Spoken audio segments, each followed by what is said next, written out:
Hello friends, आज की class में आप लोगों को स्वागत है। तो चलिए वीडियो स्टार्ट करते हैं।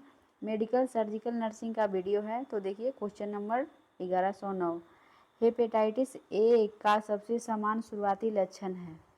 ऑप्शन देखिए, ए हो गया भूख में कमी, बी उदरीय फुलाव, सी हो गया इकाई मोसिस, डी हो गया छोटे सांस। तो जिसको हेपेटाइटिस ए है तो सबसे पहले लक्षण देगा उसको भूख में कमी। तो इसका सही आंसर क्या हो जाएगा? Option number A. Hepatitis A के मरीज के भूख में कमी आ जाना आम हो जाता है। ठीक है, चलिए आगे क्वेश्चन देखिए 1110, नेफ्रोटिक सिंड्रोम किसके द्वारा चरितार्थ होता है? ऑप्शन देखिए, एम हो गया हेमाटोरिया, प्रोटोन्यूरिया, हाइपरटेंशन, बी हो गया पायरिया, ओलिगुरिया, आर हो गया हेमाटोरिया, सी हो गया हेमाटोरिया हो गया, एजोटोमिया हो गया, और हाइपरटेंशन हो गया, डी हो गया प्रोटोन्यूरिया, एडिमा और हाइपरलिपिडीमिया हो गया। तो इसका सही आंसर क्या होगा? Option number D. ठीक है, चलिए 11 मध्य कारण का संक्रमण कहलाता है। ऑप्शन देखिए, ए हो गया साइनोसाइटिस, बी हो गया मास्टोडाइटिस, और डी हो गया ओटिटिस मीडिया, और डी हो गया लेब्रिंथाइटिस। इसका सही आंसर क्या होगा? Option number C, otitis media. ठीक है, चलिए आगे क्वेश्चन देखते हैं। क्वेश्चन नंबर देखिए 1112, प्रकाश के प्रति असामान्य संवेदनशीलता कहलाती है। ऑप्शन देखिए, ए हो गया हाइड्रोफोबिया, बी हो गया डिप्लोफिया, सी हो गया अजय अफेजिया, और डी हो गया फोटोफोबिया। तो इसका सही आंसर क्या होगा? Option number D, photophobia. ठीक है, चलिए 13 देखिए, इंट्राओकुलर प्रेशर नापने वाले यंत्र कहते हैं। ऑप्शन देखिए, ए हो गया ओकुलोमीटर, बी हो गया पेरीमीटर, सी हो गया टोनोमीटर, और डी हो गया मैनोमीटर। तो इसका सही आंसर क्या होगा?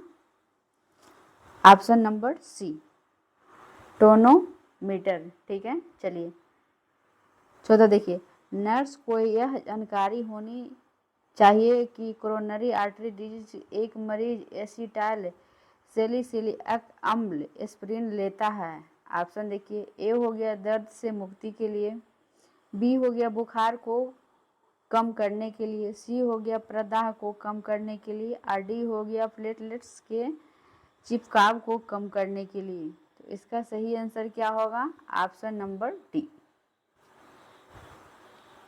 ठीक है, चलिए आगे क्वेश्चन देखिए। क्वेश्चन नंबर देखिए 1115,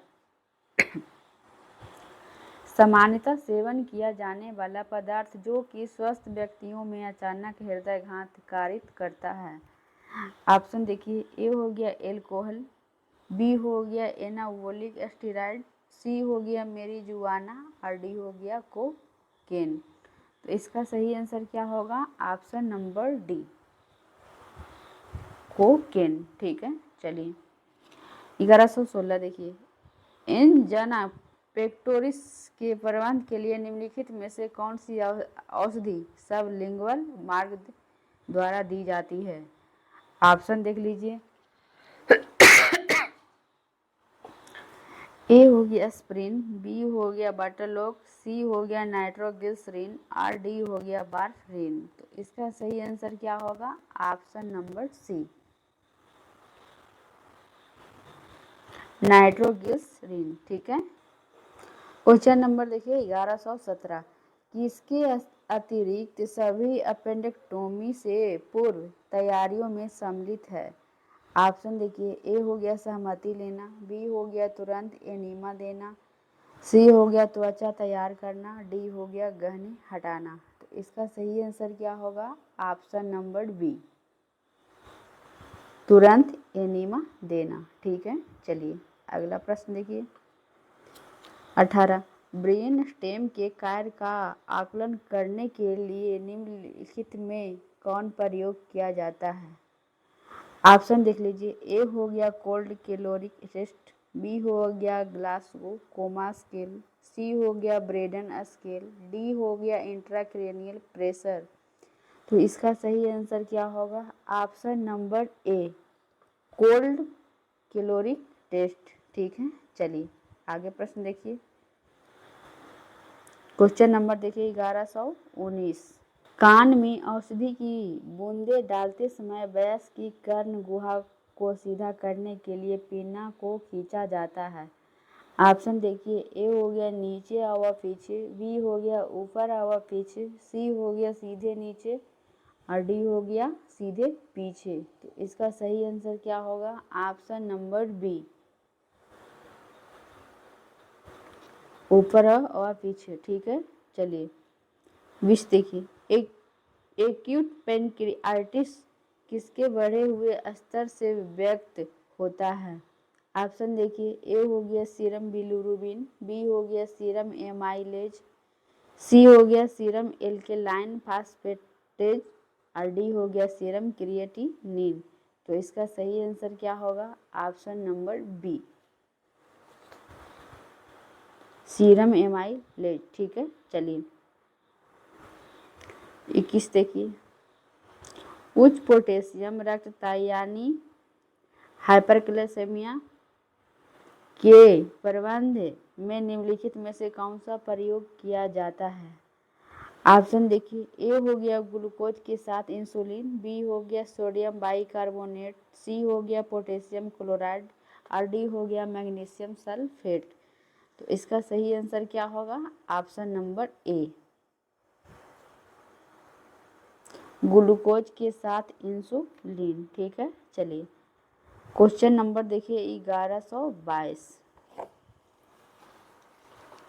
उदरीय शल्यक्रिया के पश्चात उदर में फुलाव एवं वोवेल साउंड की अनुपस्थिति किसके संकेत है?